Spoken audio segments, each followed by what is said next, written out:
Before this series started, many analysts believed the Lakers held the advantage. On paper, they had more depth, greater experience, and featured two of the most dangerous players in the playoffs. But the Timberwolves didn't let any of that intimidate them. They came into Game 1 with confidence and left with a statement win that shocked Lakers fans everywhere. The Lakers bounced back in Game 2, showing resilience and determination. However, things quickly unraveled in Games 3 and 4. Minnesota tightened up their play, made smart decisions, and simply outperformed the Lakers in the final moments. Both games were winnable, yet they slipped through Los Angeles' hands during crunch time. Still, if you think the Lakers are done, you haven't been watching LeBron James and Luka Doncic long enough. For most, this next game is a must-win. But for LeBron and Luka, it's just another high-pressure moment in the careers they've built on delivering in exactly these situations. Let's break down the numbers. LeBron James and Luka Doncic rank first and second all-time in NBA history when it comes to scoring in elimination games. Not Jordan, not Kobe, not Durant, not Curry. It's LeBron at the top and Luka right behind him. Here are the top 5 scorers in elimination games, with a minimum of 5 games played. LeBron James, 33.5 points per game. Luka Doncic, 33.4. Michael Jordan, 31.3. Wilt Chamberlain, 31.1. Kevin Durant, 29.9. These aren't just impressive stats, they're legendary. They prove that when everything is on the line, LeBron and Luka don't shy away. They rise to the moment, deliver big, and often dominate. LeBron, now 40 years old, is preparing for his 292nd playoff game. That's more than some players play in their entire careers. Time and again, he finds a way to step up when it matters most. His playoff averages? Still elite. 28.4 points, 9 rebounds, 7.2 assists, 1.7 steals, and 1 block per game. And he's doing it while averaging over 41 minutes a night, at age 40. That's more than endurance, it's greatness. In this series, after a couple of slower games early on, LeBron has elevated his play. He's now putting up 26.3 points, 9.5 rebounds, 5.5 assists, and 2.3 blocks over 4 games. He's doing it all, scoring, creating plays, protecting the rim, whatever it takes to keep the Lakers alive. But he's not doing it by himself. Enter Luka Doncic. In his first playoff appearance as a Laker, Luka is proving he belongs, and maybe even owns the moment. At 26, he's already showing the kind of maturity, confidence, and killer instinct that defines great players. Across 4 games, he's averaging 30.8 points, 7 rebounds, 5 assists, and 1 steal. He's shooting 46.5% from the field and nearly 37% from 3, while playing 42 minutes per game. Luka approaches every possession like it could decide the game, and right now, that's exactly what they do. But beyond the stats, it's his mindset that sets him apart. Like LeBron, Luka thrives under pressure. He doesn't shy away. He wants the ball when it matters most. This isn't just another game. It's about building a legacy. And moments like these define careers. Still, it will take more than just these two. Role players must contribute. The bench needs to bring energy. The defense has to stay focused from start to finish. There's no room for mistakes, slow starts, or excuses. But don't be mistaken. If LeBron and Luka perform like they have in the past, the Lakers are very capable of forcing a Game 6. They've been here before, and they can do it again. So if you're counting the Lakers out, think again. History tells a different story. When the stakes are highest, LeBron and Luka step up, and when they do, anything can happen. As the 2025 NBA playoffs began, all eyes naturally turn to the stars. Luka Doncic, acquired in a Blockbuster deal, and the timeless LeBron James, who keeps defying age and expectation. But behind those headlines stood another player many thought could be the X factor: Austin Reeves. After a strong regular season, expectations were sky-high for Reeves.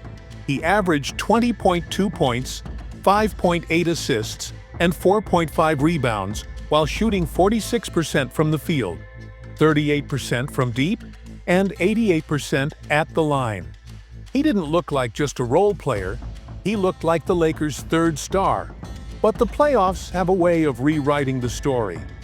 Against the Timberwolves, things changed fast. Minnesota's tough, disciplined defense closed passing lanes, disrupted spacing, and highlighted the limits of how the Lakers are using Reeves. He hasn't gotten worse. He's just being forced into a role that doesn't fit. From Game 1, it was clear that head coach J.J. Redick built the offense mainly around Luka Doncic. And while Luka has been incredible, the heavy reliance on him has made the Lakers predictable and sluggish. Reeves, who was often the initiator during the season, now finds himself standing in the corner as a spot-up shooter. Even LeBron, at times, seems disengaged as the offense slows down through Luka. For Reeves, it's even worse. His touches have dropped, his rhythm is off, and the confidence that made him shine last year is fading. When he does try to create, Minnesota shuts him down. With defenders like Jaden McDaniels and Anthony Edwards pressuring him constantly, clean looks are hard to find. He's still solid on catch-and-shoot plays, but once he dribbles into traffic, the results are shaky. It's a major shift from the regular season, where he played with control and patience. Defensively, the issues continue. Redick's switching defense often puts Reeves in mismatches, especially against stronger wings like Edwards. He's giving effort, but the scheme isn't helping him. Now, a player who once looked essential to the Lakers' championship hopes appears out of sync, overexposed, and underutilized. And this is happening at a key moment in his career. Reeves still has 2 years left on his contract, including a player option next season. Starting this summer, he's eligible for a 4-year, $90 million extension. Before the playoffs, that looked like a steal. Some insiders even suggested he could be worth $30 to $33 million per year, more than players like Jordan Poole or Tyler Herro got. But now, the question is different. Is he worth that much if a strong defense can shut him down in the postseason? Can the Lakers commit that kind of money to a player who's being treated like a floor spacer? The real issue is how he's being used. If the Lakers keep him in a limited role, then the extension may seem pricey. But if they let him handle the ball more, attack downhill, and play to his strengths, he becomes a valuable two-way guard. What adds more pressure is the possibility of major trades. If a superstar like Giannis Antetokounmpo or Kevin Durant becomes available and Reeves is needed to make the deal, the Lakers would have to consider it. But unless it's for a generational talent, trading Reeves now would be a mistake. The truth is, Reeves isn't just good, he's adaptable. He can play on or off the ball, defend multiple positions, and deliver in key moments. Remember his playoff performances in 2023 and 2024. He showed up when it mattered. The problem isn't his talent, it's the system that's limiting him. If the Lakers want to contend, they need to ask, are we building around our players' strengths or forcing them into the wrong roles? You can't turn Reeves into a corner shooter and blame him when he struggles. That's not fair, and it won't work long-term. Reeves is still on one of the league's best value contracts. There's no rush to move him, unless you're landing a true superstar. Right now, the Lakers should look inward. Coach Redick needs to rethink how the offense is working, or not working. Because when used correctly, Reeves is not just a keeper. He's someone to build around. And it seems the Lakers front office is ready to go big. there are growing signs they're exploring a massive move, one that could mean trading Reeves for a $175 million All-Star. Yes, that All-Star is Giannis Antetokounmpo. According to Tyler Watts of Lake Show Life, the Lakers are considering a blockbuster deal centered on Giannis. This kind of move would put LA back in the title picture and change the league's balance of power. But it wouldn't be simple. Giannis is set to make $54.1 million next year, and the Lakers are only $4.3 million under the tax threshold with an incomplete roster. To make it work, they'd likely need a third team. The rumored package: Austin Reeves, Rui Hachimura, Gabe Vincent, rookie Dalton Knecht, veteran Maxi Kleber, a 2031 first-round pick, and 4 future pick swaps. That's a massive offer, but it reflects how valuable Giannis is. For Milwaukee, the situation is tough. They don't control their draft picks again until 2031. If Giannis wants out and a rebuild is coming, this trade could give them young talent, depth, and future flexibility. Reeves could become a star in the East. The Bucks wouldn't be title favorites, but they'd stay competitive and have assets for the future. Back in LA, the deal would create a super team: Giannis, LeBron, and Luka. 3 MVP-level players, each with unique strengths. Giannis brings size, speed, and defensive dominance. LeBron, even in year 22, still reads the game like no one else.